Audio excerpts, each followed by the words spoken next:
Hey guys, what's up? Hobo here, and welcome back to another episode of Bargain Reviews, where today we'll be discussing... hold on. I gotta take this. Go ahead. The Phelps phone service would like to connect a collect call from... Agent Couch. Do you accept the explosively low charges? No, I do not accept the... Thank you. Connecting the call. Agent Hobo. Thank goodness I reached you. The Association for YouTube Gaming Collaborations informed me the Statue of Liberty has been stolen. We'll need to play, Charlie's Angels on the GameCube to discover who did it. And I know what you're thinking. Oh, wait, it can't be all that bad. Well, stay naive, Hobo. Oh, and, this message will self-destruct in 30 seconds, for some reason. Oh, no, not this crap again. Oh, no, not this crap. No! Okay. Alright. Looks like we dodged a bullet there, guys. Alright, for real. Let's get started with the...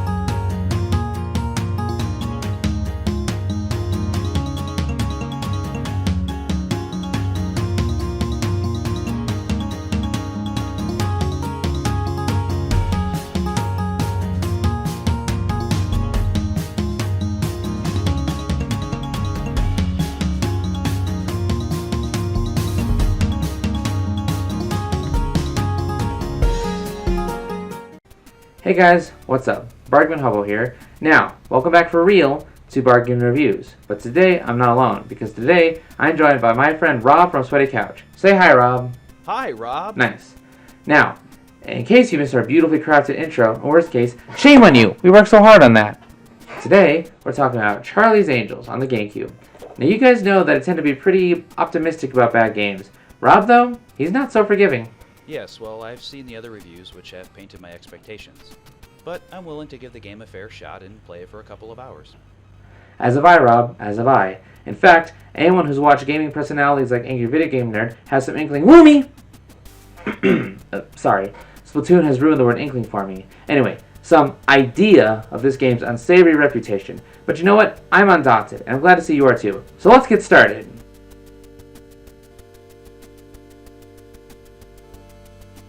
Well, folks, it's that time again. It's time to hobo up! The story for Charlie's Angels follows the three angels, namely Dylan, Alex, and Natalie. They are the secret agents who work for Charlie, who is never seen and we only know him as a voice from a radio.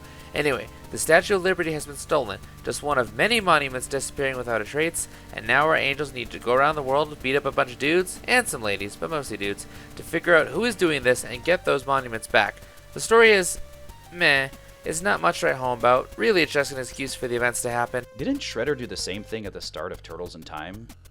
Anyway, I think world-renowned magician David Copperfield stole the statue, and Charlie's plan is to have the angels go around the world punching every guy they see because, eventually, they'll end up punching Copperfield. Okay, so technically the landmarks around the whole world are being stolen, but my point is, this premise is straight out of a children's cartoon about mutant turtles battling the forces of an interdimensional alien brain. And that's a great segue to talk about the gameplay. Gameplay for Charlie's Angels is a 2.5D beat-em-up.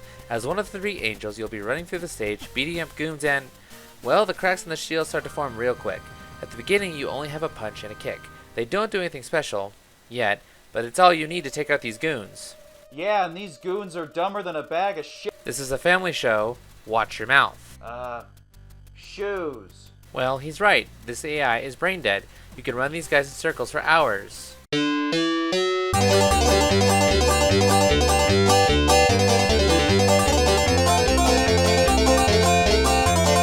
It wasn't long before I felt like a zombie myself. Tapping punch or kick repeatedly is all that's needed to win a fight. Seriously, I think it could have been played with an Atari 2600 controller.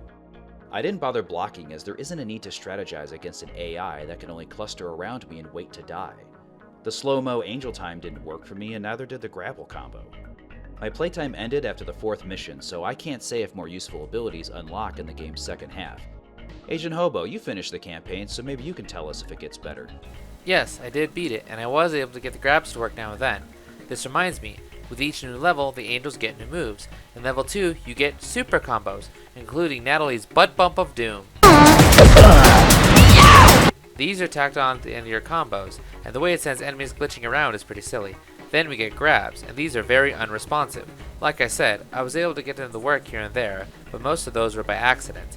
The angels also get Angel Time, which as Rob mentioned is a slowdown power. While I did notice a difference in the speed of the enemies, it really didn't feel like it helped. In games like Max Payne, it's basically essential to use slowdown power in the tougher fights, whereas here, it feels like it was just tacked on to make the angels look cooler, which is a pattern you'll be seeing a lot of. But Angel Time is never explained in-game. To even activate it, you have to do combos. The quote-unquote cooler the combo, the more the meter under your health bar fills, and when it's flashing, you can use it. And since Rob didn't have the manual, how is he supposed to know what it was or what it did? Even after I showed him my manual, it didn't do anything for him. Do you know what else the game never explains to you? The lock-on. Yes, for about half the game, I was just swinging at the air more than the bad guys because I didn't know you could lock on.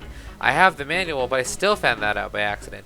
Also, our heroines can jump. In the 4 stages I played, the jump wasn't a necessity for traversal, as sadly the environments are static and you never get any environmental hazards like you'd see in other beat-em-ups. But I'm maybe getting ahead of ourselves. I'd say the one maneuver you'd have to get right in any brawler is the jump kick. It's like the shotgun in an FPS. Fans of the genre expect the jump kick to feel powerful and responsive. Here it's confusingly difficult to pull off and has no forward momentum, meaning you just float in place fluttering your kicks and hitting no one. I myself found little use in jumping. They look like they're doing their best Matrix impression. Having finished the game, I can verify there is never need to jump. There is no platforming. Also, there's jump punch, but it looks more like they're striking a pose for a photographer than attacking. And it's probably just as well that you didn't land a jump kick, Rob, because I landed a few, and they don't do any more damage or give you any extra benefits than regular ground attacks do. Like Angel Time, they added it more for flair than functionality. Though, it's a good thing you mentioned the environment, because boy do we need to talk about those. I don't know about you, Hobo, but I'm a sucker for low-res 3D recreations of real-life locations. I'd love to explore these in first person despite the mundanity of the locations. I mean, who wouldn't be excited to explore the docks? A military base covered in snow. An office. Yay. And whatever else shows up after level 4. What's disappointing is there's no life to them. This is an action game, roaring ahead at 120 punches per minute. Where's the excitement and danger from the environment, the AI dramatically entering the scene, the explosions, the motorcycles? Give me more! I mean, the movies use lots of tricks and effects to make us forget that a no-stakes choreographed dance is all that's happening on screen. I mean, aside from some breakable boxes and chairs, there's no life or spectacle to bring thrill to the endless...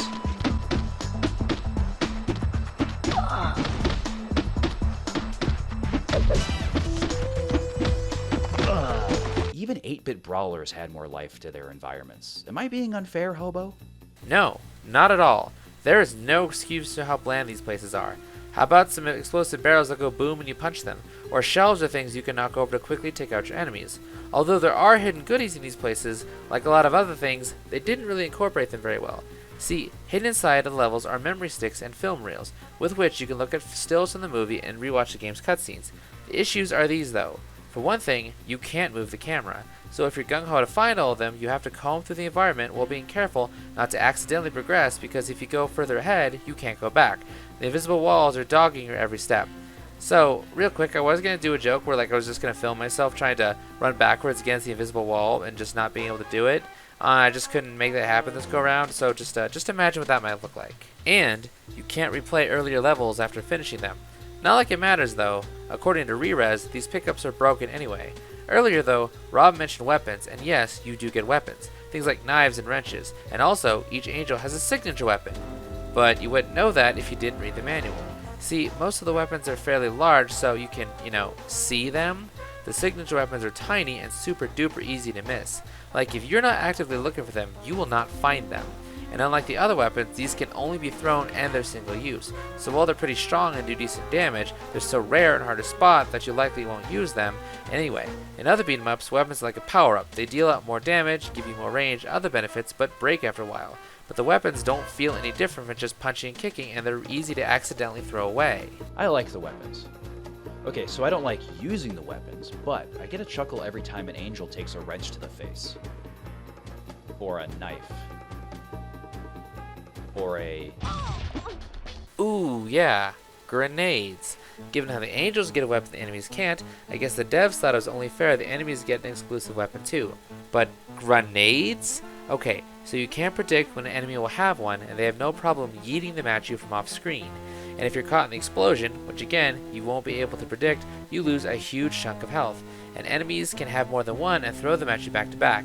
But if your character model doesn't touch the explosion, you take no damage. I guess shrapnel isn't a thing in this universe? Now that brings me to one of the few bright spots in this game, the live system. In other games, if you lose all your health, you die and go back to a checkpoint. Here, if you lose a life, your health bar just refills. The lives counter isn't saying how many lives you have till it's game over, but rather how many health bars you have till it's game over. I have to admit, I do like this system, as dying and being sent back can be annoying as it interrupts the flow of the game.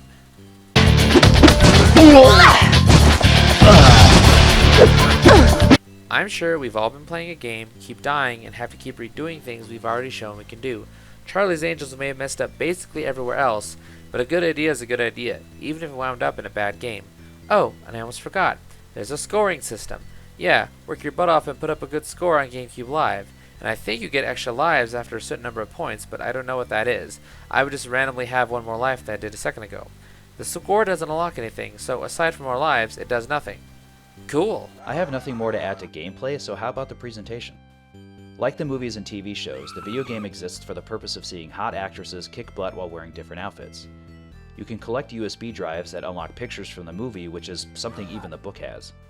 I'd say this allure is far from worth it, as these angels look like they hit every branch while falling from heaven.